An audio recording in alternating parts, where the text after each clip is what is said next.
चूहे सबसे पहले भाग रहे हैं। उपेंद्र कुशवाहा बयानबाजी कर रहे हैं। जीतन राम मांझी चिराग पासवान के खिलाफ अपने फार्म भी दे रहे हैं। चिराग पासवान नीतीश कुमार की सीटों पर अपने फार्म भी दे रहे हैं। देखिए, बड़े गहन मंथन के बाद पहले प्रदेश नेतृत्व, उसके बाद शीर्ष नेतृत्व, वो बैठ के और कई दौर की मीटिंग करने के बाद टिकट का फैसला करते हैं कि किस कैंडिडेट को कहाँ से लड़ाया जाए। तो इसमें मैं समझता हूँ कि सब कुछ सोच समझ के टिकट दिया जाता है। कोई भी पार्टी सोच समझ के देती है। खास करके भारतीय जनता पार्टी में हर तरह की बातों को सोच विचार करके और हर पहलू को सोच विचार करके तब टिकट दिया जाता है। देखिए, नाराज उपेंद्र कुशवाहा हैं, दिल्ली नित्यानंद राय जा रहे हैं, तो एनडीए का कुनबा तो तिनका तिनका करके बिखर रहा है। एनडीए के तो डूबते जहाज में अब कोई सवारी नहीं करना चाहता। चूहे सबसे पहले भाग रहे हैं। उपेंद्र कुशवाहा बयानबाजी कर रहे हैं। जीतन राम मांझी चिराग पासवान के खिलाफ अपने फार्म भी दे रहे हैं। चिराग पासवान नीतीश कुमार की सीटों पर अपने फार्म भी दे रहे हैं।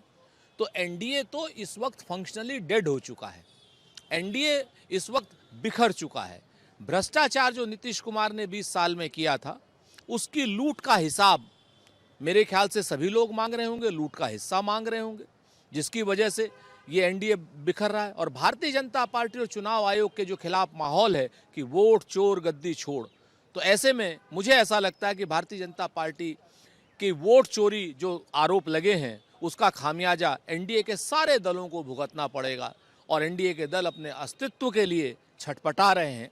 और निश्चित तौर पर आने वाला समय महागठबंधन का है और महागठबंधन के लोग एक बड़ी विजय प्राप्त करेंगे और महागठबंधन देश में बिहार में अपनी सरकार बना करके जनता की आकांक्षाओं को पूरा करेगा, नौकरियां देगा, रोजगार देगा, महंगाई को दूर करेगा और लोगों की पढ़ाई दवाई मुफ्त करेगा। देखिए, सुकान मजूमदार हो या भारतीय जनता पार्टी का कोई भी नेता हो, इंडिया गठबंधन के किसी भी नेता को वॉच किया करता है और कुछ उनके मुंह से निकले उस बयान पर अपनी प्रतिक्रिया देने को बेरोजगार की तरीके से तत्पर रहता है।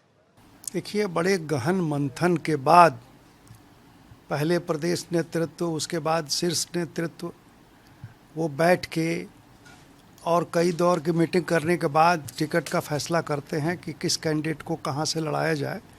तो इसमें मैं समझता हूँ कि सब कुछ सोच समझ के टिकट दिया जाता है। कोई भी पार्टी सोच समझ के देती है। खास करके भारतीय जनता पार्टी में हर तरह की बातों को सोच विचार करके और हर पहलू को सोच विचार करके तब टिकट दिया जाता है।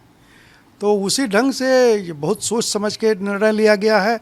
और 71 जो अभी उम्मीदवार बनाए गए हैं, मैं समझता हूं कि 71 में 71 हम जीतेंगे।